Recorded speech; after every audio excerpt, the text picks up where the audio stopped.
Assalamualaikum warahmatullahi wabarakatuh. Perkenalkan, nama saya Anggiana Rustasari dari kelas 3 MPIA dengan NIM 21411040198. Di sini saya membuat video untuk menjawab ulangan akhir semester pada mata kuliah pengembangan kurikulum yang diampu oleh beliau Bapak Muhammad Nur Halim, SPD MPD. Untuk soal yang pertama yaitu perbedaan mendasar antara kurikulum 2013 dan kurikulum merdeka. Jadi perlu teman-teman ketahui bahwa kurikulum 2013 adalah kurikulum tetap yang ditetapkan oleh pemerintah berdasarkan tujuan sistem pendidikan nasional dan standar nasional pendidikan yang digunakan untuk mengganti kurikulum sebelumnya, yaitu kurikulum 2006. Kurikulum 2013 ini biasa kita sebut atau kita kenal dengan KTSP, yaitu kurikulum tingkat satuan pendidikan. Kurikulum 2013 ini juga berpacu atau bertujuan kepada PPK, penguatan pendidikan karakter. Jadi di sini pada kurikulum 2013 ini ada 4 landasan. Yang pertama yaitu landasan yuridis, yang kedua landasan filosofis, yang ketiga landasan teoritis, dan yang keempat landasan empiris. Pada proses KBM-nya sendiri, pada kurikulum 2013 ini menekankan kepada siswa atau mendorong kepada siswa agar lebih aktif dalam proses pembelajaran. Dan tujuan dari kurikulum 2013 ini adalah mendorong siswa agar lebih baik dalam hasil observasi, bernalar, dan berkomunikasi. Namun di sini ada kekurangan dalam kurikulum 2013 ini, yaitu guru kurang aktif atau guru ini menjadi pasif dan tidak menerangkan materi kembali karena dirasa peserta didik ini sudah mampu memahami pembelajaran tersebut. Namun keunggulannya yaitu peserta didik lebih aktif dalam proses pembelajaran. Nah, itu untuk kurikulum 2013. Selanjutnya untuk kurikulum merdeka. Jadi pada kurikulum merdeka ini menjunjung konsep merdeka, yang artinya para peserta didik bebas atau dibebaskan untuk memilih materi pembelajaran apa sesuai dengan minat dan bakatnya masing-masing. Kurikulum merdeka ini dirancang untuk menyempurnakan kurikulum 2013. Pada kurikulum merdeka ini juga memiliki 4 landasan, yaitu landasan filosofis, landasan sosiologis, landasan psikologis, dan landasan teologis.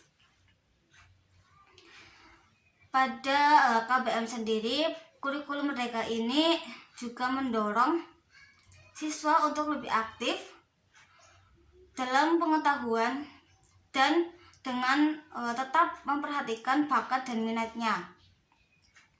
Jadi untuk kelebihan sendiri, pada kurikulum merdeka ini lebih relevan dan interaktif. Namun kekurangan ini pada kurikulum merdeka ini kurang terkonsep.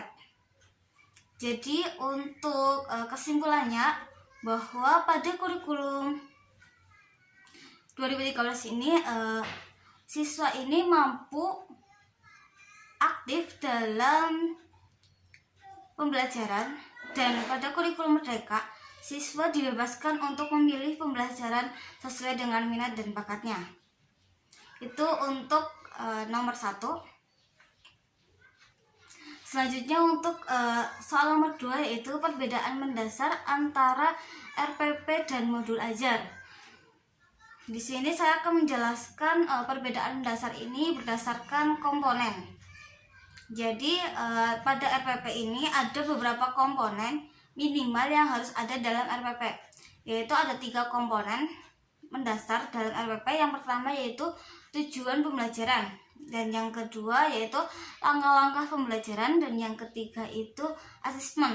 Langkah-langkah pembelajaran ini biasanya berisikan setiap pertemuan atau boleh lebih dari satu pertemuan. Untuk asesmen ini dilaksanakan ketika akhir pembelajaran untuk mengetahui apakah proses pembelajaran tersebut itu sudah sesuai dengan yang diharapkan atau belum. Dan untuk modul ajar sendiri ada 5 komponen minimal yang harus ada dalam modul ajar. Yang pertama ada tujuan pembelajaran, yang kedua itu ada langkah-langkah. Mohon maaf ya, saya ulangi. Yang pertama itu ada tujuan pembelajaran, yang kedua itu ada langkah-langkah, serta yang ketiga itu ada asesmen awal pembelajaran yang berisikan instrumen dan cara penilaiannya, dan yang keempat yaitu asesmen akhir pembelajaran beserta instrumen dan asesmen juga. Dan ini bertujuan untuk mengetahui bahwa pembelajaran ini sudah sesuai belum dengan yang ingin dicapai oleh pendidik. Dan yang kelima yaitu ada media pembelajaran. Media pembelajaran ini biasanya berisikan tentang media apa yang digunakan, misalkan video atau bahan bacaan atau lembar kerja dan lain-lain. Jadi dilihat dari komponen, 5 komponen dan 3 komponen dari RPP dan modul ajar, bahwa RPP ini lebih sederhana dan informasinya ini hanya berisikan rencana. Berbeda dengan modul ajar di sini sudah ada instrumen, cara penilaian dan asesmennya. Jadi kesimpulannya di sini, ketika guru menggunakan modul ajar, nantinya guru itu tidak perlu membuat RPP lagi begitu. Jadi untuk perbedaan mendasar ini saya paparkan melalui 3 komponen untuk RPP minimal dan 5 komponen minimal untuk modul ajar. Baik, selanjutnya yaitu nomor 3. Pertanyaannya, bagaimana cara menyusun modul ajar dengan dikaitkan moderasi beragama? Jadi sebelum pendidik atau guru merancang modul ajar, ada 6 langkah yang harus dilalui sebelum menyusun modul ajar. Yang pertama yaitu analisis kebutuhan peserta didik dan satuan pendidikan. Yang kedua yaitu identifikasi dimensi profil pelajar Pancasila apa yang akan digunakan. Serta yang ketiga yaitu tentukan ATP apa yang akan digunakan dalam modul ajar. Yang keempat yaitu susun komponen sesuai yang tersedia. Yang kelima yaitu proses pembelajaran, dan yang keenam yaitu tindak lanjut. Jadi di sini saya akan mencontohkan menyusun modul ajar dengan berkaitan moderasi beragama. Di sini saya mengambil moderasi beragama itu dengan tema toleransi atau tasamuh. Jadi dalam modul ajar ini ada identitas umum, komponen inti, dan lampiran. Jadi pada identitas umum ini berisikan identitas modul, kompetensi awal, profil pelajar Pancasila, sarana dan prasarana, serta target peserta didik. Jadi di sini identitas modul ini biasanya berisikan kayak nama penyusun, kelas, waktu, tema, tahun, serta mata pelajaran apa yang digunakan. Misalkan di sini saya mata pelajaran ini mengambil contohnya pendidikan agama Islam pada tema toleransi atau tasamuh. Dan untuk kegiatan awal di sini tujuannya misalkan dalam proses toleransi ini mendidik siswa agar tahu apa sih itu toleransi dan ayat apa yang ada dalam Al-Quran untuk membahas toleransi ini. Dan untuk profil pelajar Pancasila di sini saya mengambil gotong royong, berkebinekaan global dan berakhlak mulia. Itu untuk contohnya. Serta sarana prasarana yang digunakan di sini saya menggunakan buku bacaan PAI kelas 7 untuk jenjang SMP. Dan target peserta didik di sini mungkin targetnya nanti siswa atau peserta didik dapat memahami apa sih itu toleransi, gunanya untuk apa, dan ayat Al-Quran apa yang membahas tentang toleransi. Dan kita lanjut ke komponen inti dari modul ajar yang berisikan tujuan pembelajaran, pemahaman bermakna, serta pertanyaan pemantik, kegiatan pembelajaran, asesmen, dan refleksi. Jadi di sini tujuan pembelajaran sama seperti kegiatan awal, yaitu tujuan pembelajarannya misalkan siswa ini mampu mengetahui apa sih itu toleransi.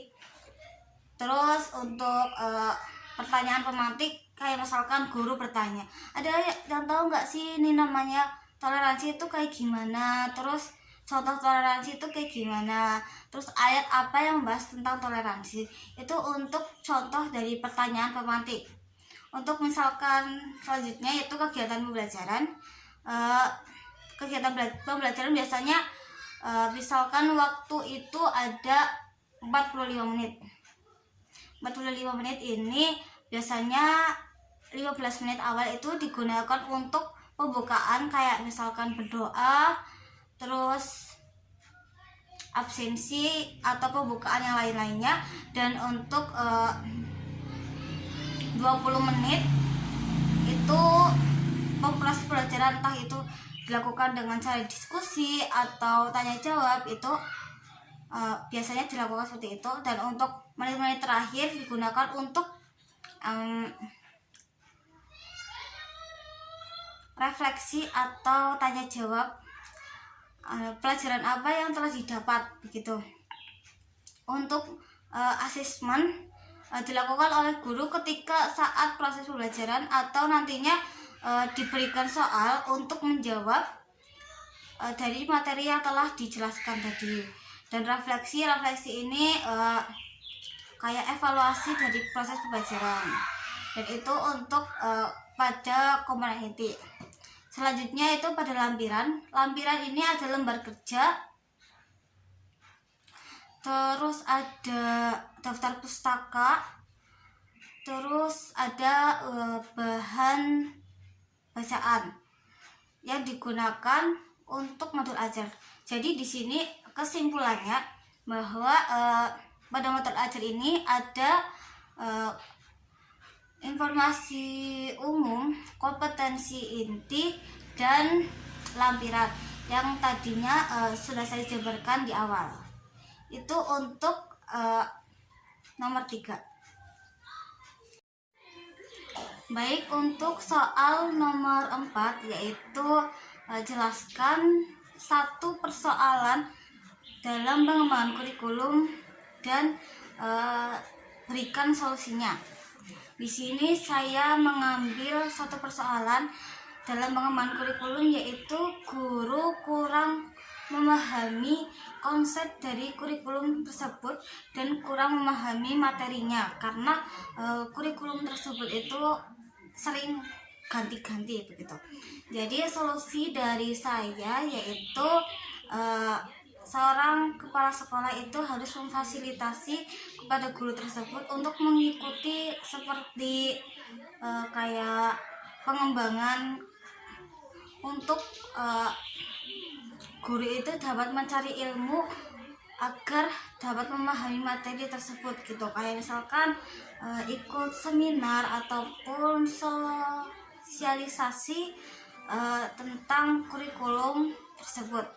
Karena ketika guru tersebut kurang memahami bagaimana cara kurikulum tersebut atau kurang memahami materi, itu akan sangat mengganggu dalam proses pembelajaran. Jadi solusi yang diberikan itu guru seharusnya mengikuti seperti kayak pelatihan, workshop, seminar untuk menggali ilmu-ilmu baru serta mengetahui seperti ini gitu. Jadi tidak ada lagi guru yang kurang memahami materi ataupun kurang memahami kurikulum. Jadi untuk nomor 4 intinya seorang guru ketika ingin mengembangkan kurikulum dan guru tersebut itu tidak paham terkait kurikulum tersebut atau tentang materi tersebut, seharusnya tanpa disuruh itu guru tersebut harus bergerak untuk mencari informasi dan mengikuti kegiatan-kegiatan seperti tadi, yaitu seperti pelatihan atau workshop dan sebagainya. Begitu. Itu untuk soal nomor 4. Demikian video saya untuk menjawab pertanyaan ulangan akhir semester pada mata kuliah pengembangan kurikulum.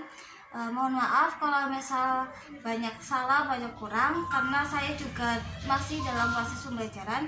Terima kasih atas perhatiannya dan terima kasih telah menonton video saya. Jangan lupa like, subscribe, dan komen sebanyak-banyaknya. Terima kasih. Wassalamualaikum warahmatullahi wabarakatuh.